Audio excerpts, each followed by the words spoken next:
For the League Cup. They need another good one tonight against a West Ham side unbeaten at home in the Premiership. Clive Tilsley is your commentator. In light of events at Bolton and Tranmere last night, maybe the Premier Worthington Cup candidates will feel it's better the devil you know. Football League teams are teams to avoid at present. West Ham returned red-faced from Tranmere themselves at the weekend, and despite having his hands tied by injuries, Harry Redknapp has responded with 3 changes. Javier Margos returns in defence, Mark Keller at wing-back, and more significantly, Paulo Wanchop is recalled to the attack after a couple of games on the bench. More muscle to support Paulo Di Canio, who has been publicly critical of West Ham's tactics and approach in that FA Cup defeat. Not like him to be outspoken. The Cups are overflowing with welcome relief for Aston Villa, who are able to drop both Steve Watson and George Boateng into their lineup after injury and suspension. Julian Joachim steps in for Benito Carboni, who's ineligible. Paul Merson keeps his place. Alan Thompson loses his. No place on the bench for John Gregory, though. His touchline ban leaves Steve Harrison in vocal control. In overall control tonight, Stephen Lodge, and we play to a finish.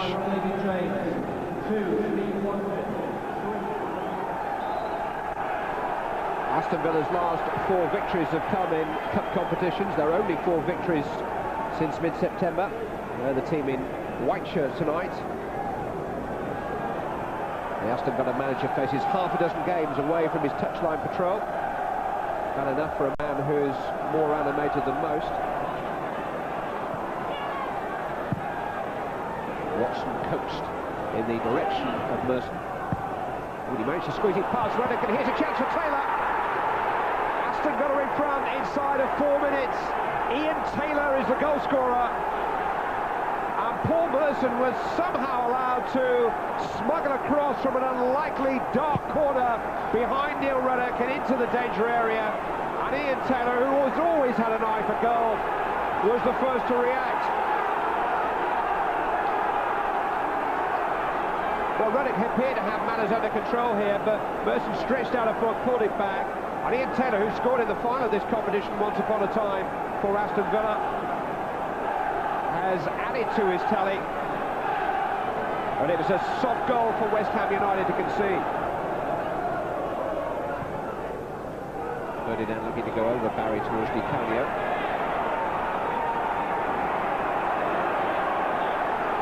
Hugo Ekiel. It's a loose one. Look for Boateng, he's found on his Sinclair. Now Cole. Lomas steaming forward. Keller to his left. 3 waiting on the edge of the penalty area. Keller ran through the challenge from Boateng. Lomas takes over, pushed away as far as Di Canio, and somehow David James. Well, the flag was raised, presumably when the initial shot came in. David James did rather ride his luck, but the flag was up against Di Canio anyway. Di Canio down to Lampard. Barry, not quite what he intended, and one shot put him under pressure. Now he's giving it away to Lampard. Well, he chose to hit it first time. He could have taken it on his step or 2. Maybe trying to catch David James by surprise. James already alarmed, by the way. Barry surrendered possession, but he got everything behind it.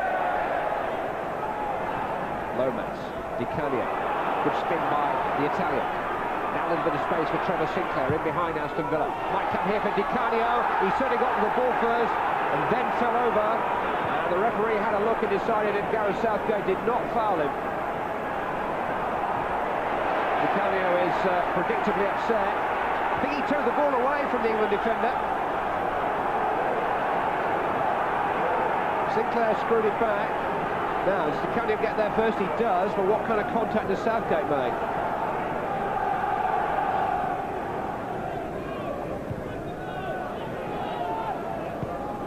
Wanchop used his hand. The free kick to Aston Villa.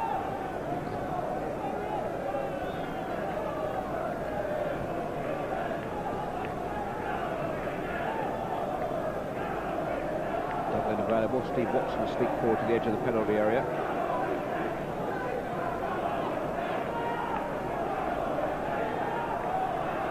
Southgate just waiting for everybody to take up stations. It's towards Watson. It's a good header too. It'll come for Dublin. And he just had to poke it a little bit as it ran away from him. After a slightly heavy first touch, it came to him at an awkward height, in fairness. Ferdinand's giving it away. This is Merson. Skips away from Margas. Here come Aston Villa again. West Ham creating their own problems again. Good cross. It might come for Dublin again. Well, he knows it was an opportunity. Merson did well. It was a teasing cross between defenders and goalkeeper.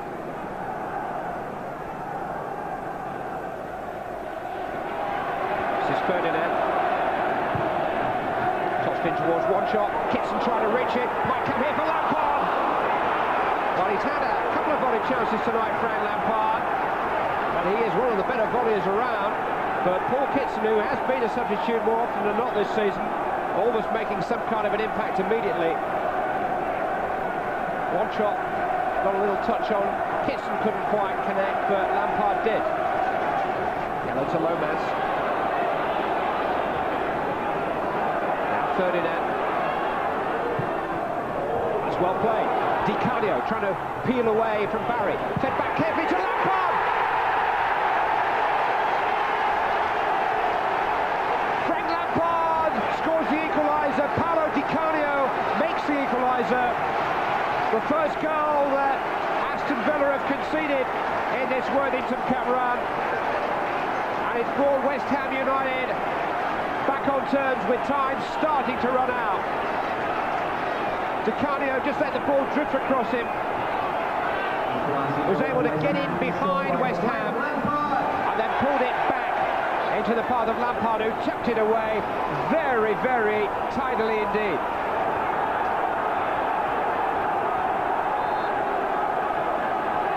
On the charge. They have the wind in their sails. Sinclair.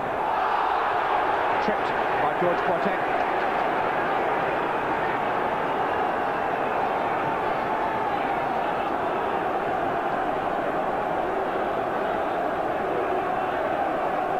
He's managed to tempt Boateng to have a nibble.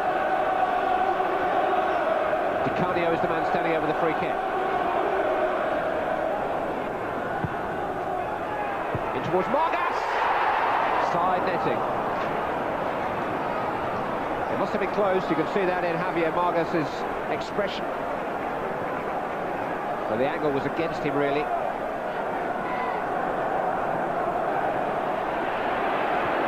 Dublin to Taylor.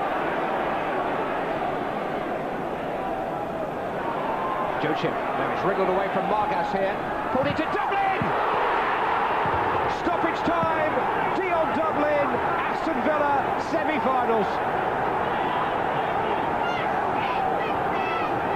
West Ham United's brave second-half comeback is ended dramatically by Dion Dublin. And West Ham, who won their place in this round with a goal in the last minute, may well now have been beaten in the quarter-finals by a goal in the last minute. Margas dispossessed by Joachim, and Dion Dublin with as clean a volley as you could hope to see. A pretty impassive reaction, but deep down, he will be delighted, and he will have made everybody connected with Aston Villa very, very happy indeed. And it's all coming apart for West Ham United, beaten in the FA Cup at the weekend. Now can Kitson come up with something? Penalty! Penalty! Never over till it's over. Paul Kitson has won a penalty here for West Ham United, and as dramatic a finish as you can imagine.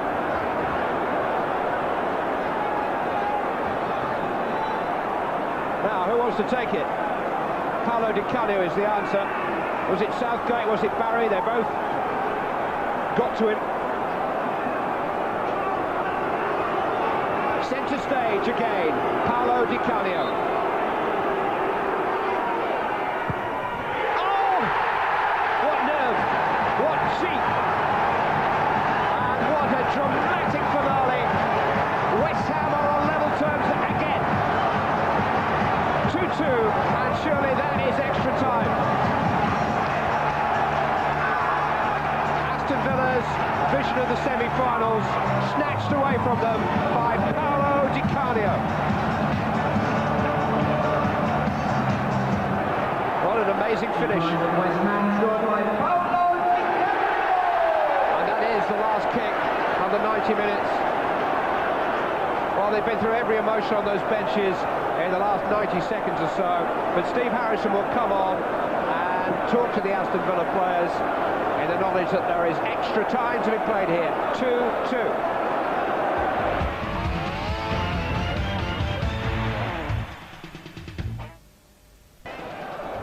Extra time begins. The Aston Villa players, having had a minute or so in the company of their manager John Gregory, who came down from his alienated position in the director's box to speak to them in the centre circle, and the referee Stephen Lodge pointed out to him in no uncertain terms that a touchline ban means a centre circle ban too, and it may mean more problems for John Gregory. Sinclair.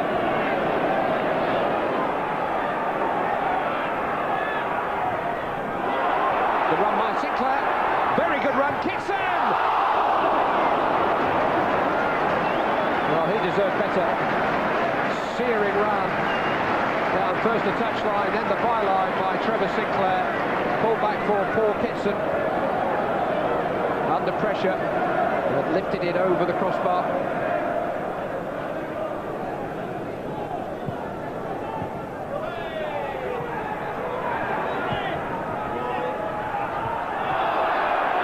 In strongly. And the Villa players in the box here. Dublin! Well, probably a better chance than he had at the end of 90 minutes. Steve Watson with a very vigorous challenge, and then a curling cross, and Dublin seemed to be perfectly placed. Ferdinand had to try and attack it. Dublin didn't guide it in the way that he wished.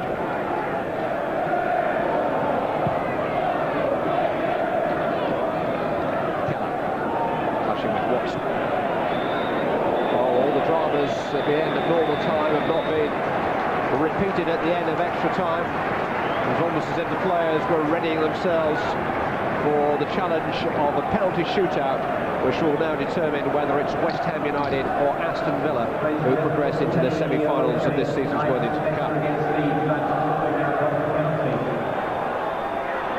Frank Lampard has missed a penalty on this ground this season in the final of the Intertoto Cup, no less, against Metz. But Lampard it is who will begin the fun and games that will decide who goes through the semi-final. Lampard, who scored the first West Ham equaliser this evening. David James facing Frank Lampard. West Ham go in front in the penalty shootout. Their first penalty shootout since going out of the FA Cup at the quarter-final stage to Arsenal here 2 seasons ago. Villa in a penalty shootout for the first time since the semi-final of this competition against Tranmere back in '94. And Stone sends his lot the wrong way. And it's 1-1 in the shootout. John Gregory having to watch from afar.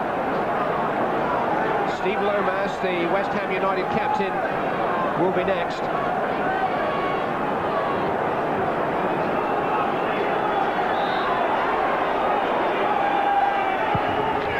James just right, but couldn't quite keep it out, and that embodies the spirit with which Steve Lomas has played this match tonight. And how close did David James get? Dublin, who thought he'd won it in normal time, drives it high into the roof of the net. 4 penalties, no misses.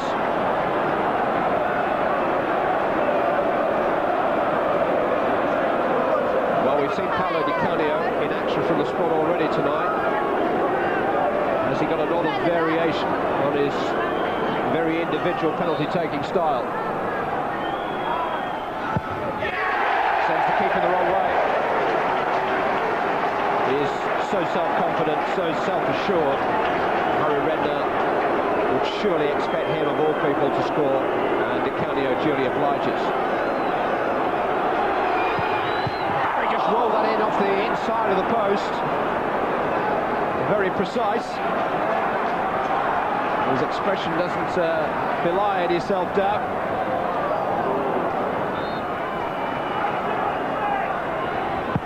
Oh, he saved it!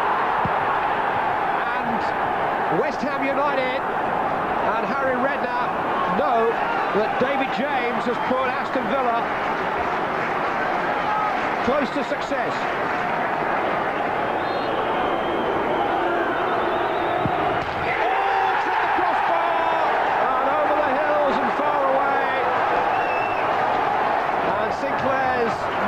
Is followed by Alan Wright's miss.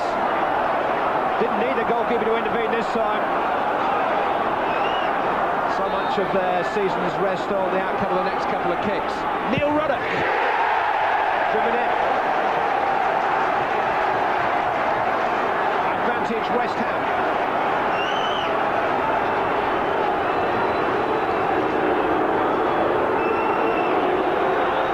It's Ekion. We go into sudden death from the 5 initial penalty takers on each side. 4 have been successful.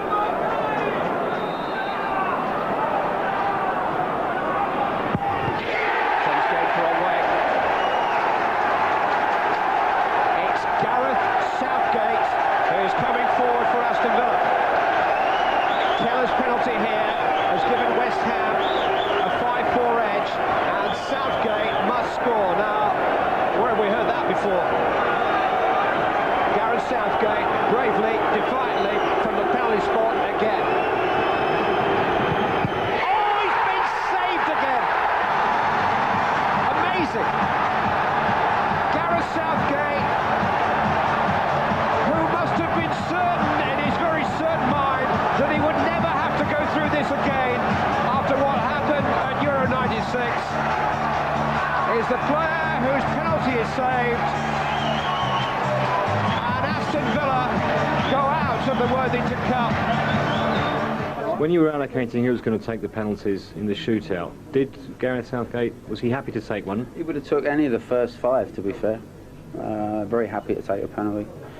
I don't want to overlook the contribution he made in the first 120 minutes he was on the pitch. He was quite outstanding. Marshalled his defence exceptionally well. And he was brave enough. He had the balls to put his hand up to take a penalty, and just a bit unfortunate. I had visions of him being able to exercise the ghost of Euro 96. The 6th penalty is normally touch and go. I was hoping it was going to be the one that won us the game. I think if he'd have had to go up and score that goal to win the match, I think he'd have won it, to be fair. Trevor Harris asking the question at Upton Park. We'll talk about Gareth Southgate in just a moment. But Andy, you're Villa, you score early on, you go 2-1 up in the last couple of minutes, and you go out of the cup. Oh, it's such a choker for them, it really was. They started so well, got the goal, and then I thought they were very well organised. You know, they had the 3 guys at the back, as John Gregory said there, you know, very well. Marshall in the defence very well, the 5 in midfield were excellent, and they were just looking to counter-attack. West Ham did very well. To be fair to the Hammers, they come into it a lot second half, and after they equalised it could always go either way. But when Dion Dublin has cracked this one in, I mean, you could see by the look on his face, he thought that was it, Villa home and dry. Well, as you say, in the 89th minute, whatever it was, I mean, it was an excellent goal. Julian Joachim does brilliant, great little cutback, and that is a sweet, sweet volley from Dion. Excellent finish. I should think he can blow his cheeks out there. I tell you, that was a terrific goal. Maybe in a hint of a little shove there on Margas, but that's a great cutback. And that is a superb finish. And as you say, with what, seconds left on the clock, absolutely, I think you're in the semis. Right now, Ron, I know you've been concentrating on Leicester tonight, and we'll hear you talking about them in just a moment. But the penalty, I mean, was this a dive by Mr. Kitson? Was it an old pro's dive? I think it was just a stumble. I think there's a gap. He's gone through the gap. The defenders can't do anything about it. They've got to make contact with him. I mean, it's a pretty obvious flip through there. And I actually think both defenders were trying to their utmost to make sure they didn't trip him. And for me, I think he's just gone through and he's connected himself, and there's no way in the world should that have been a penalty. To Canio, Andy? Yeah, very, very cool. Last minute, as you say, you want someone with a very cool head. to take that, and that was excellent. Now, John Gregory on the pitch here, he's serving a touchline ban. Is he going to get in trouble going on the pitch as he did? He's in trouble every week. I would believe, what I can't understand is why the referee hasn't said to him, hey, you're not allowed it, off. But he's definitely, as far as you're concerned, not allowed on the pitch. I think he said afterwards that the pitch is part of the dressing room in those circumstances. Well, must have rubbishy old dressing rooms at West Ham, because, I mean, no way in the world. I would, if the reading of it is he's banned from the touchline, then he ain't half banned from the pitch. That's for sure. Okay, so he could be in more trouble with that. And then we get to the dreaded penalties. Yeah. And 3 apiece, I think it was, and a save from James, who played pretty well, actually, throughout the night, I thought, yes, from Trevor Sinclair. Yeah, it wasn't a great penalty. Again, it's a good height for David James, a big guy, and you know, you need to know what you're doing there. That was the crucial penalty for me. If Alan Wright puts that one in after Sinclair misses, I think Villa are home and dry. Now Southgate. Yeah, I mean, to be fair, he's half-dollied it. After what happened to him in '96, you know, you thought he would have come in and just blattered that, and I think he's trying to be too careful with it. Full marks for his bottling taking it. I thought he'd just put it down, hit the back of the ball as hard as he could. He's placed it nice for the keeper. I think he missed one pre-season, said never again. I mean, you have to give him credit for the skipper's gone up there and put his neck on the line. He just wanted a piece of the action, didn't he? But there was others that could have took that. I mean, again, you know, I think Ian Taylor could have gone, George Boateng could have gone up there. You know, maybe he could have waited till And he is an international skipper. Yeah, but he's been through that before. Oh, hang on a bit. Well, so did Stuart here's Pearson. Euro He went 96, back at if we can one bear to thing. have a look at it again. And, well, I mean, I don't know. Perhaps I'm just very sympathetic towards him. Perhaps you take a harsher professional view, the both of you. No, he's captain of the team. It's a vital match. Full marks. He's gone up and taken it. I mean, I agree with the fact, you know, the fact that he's got the bottle to go up there and take it. But I'd like to see 1 or 2 others push themselves up there first. That's all. 2 central midfield players. OK, well, sad one really for Gareth Southgate and for the Villa, of course. Well, from an all-Premiership tie at Upton Park, we move to the... The exact price of West Ham's error last week will depend on the result of the replayed game. The competition is potentially worth millions and the UEFA Cup spot to the winners, but its cost Secretary Graham McCrell and Football Secretary Ellis no doubt their jobs. Aston Villa have grudgingly agreed to replay the match at Upton Park. They had hoped for a replay at Villa Park, or indeed automatic passage into the semi-final. In the end, I bowed my head and said, delighted to play you again. I suggested that if they wouldn't give it to Villa Park, then it should be a neutral venue. But West Ham wouldn't even agree to that. So it was that or a commission, and I don't like commissions anyhow. If we can't work together in football, it's a shame. News of the reprieve came on Saturday night as Aston Villa were celebrating their first league win for 3 months. It was a game in which Aston Villa were dominant. When Sheffield Wednesday took the lead from the penalty spot in the 20th minute, it was their first shot of the game. Dion Dublin then missed a penalty for Aston Villa and was later carried off with a cracked vertebra, which could mean him missing the rest of the season. Paul Merson snatched a deserved equaliser, and when Aston Villa were given a second penalty, Merson was the ideal candidate. John Gregory may want to consider including penalty practice in training, just in case the Worthington Cup quarter-final is decided on spot kicks. Sheffield Wednesday old boy Ian Taylor sealed the points, their first league win since September.